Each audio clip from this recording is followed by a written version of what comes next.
Magandang araw! Ngayon ay babahagi ko ang aking pananaw tungkol sa paksang katotohanan.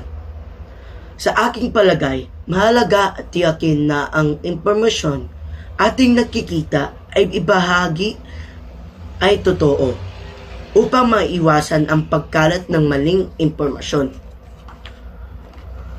Ayon sa GMA News, ginagamit ang deepfake AI video upang manini lang ng publiko.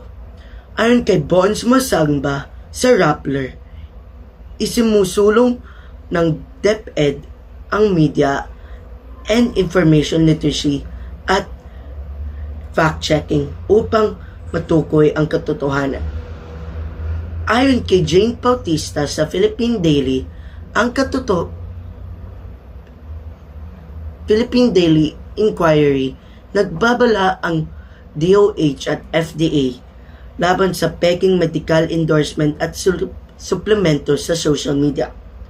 Ang pinakahamalagang detalye ay ang pagsasama ng fact-checking sa K-12 curriculum dahil tunuturong nito ang mga mag-aaral na alamin ang katotohanan bago maniwala sa impormasyon.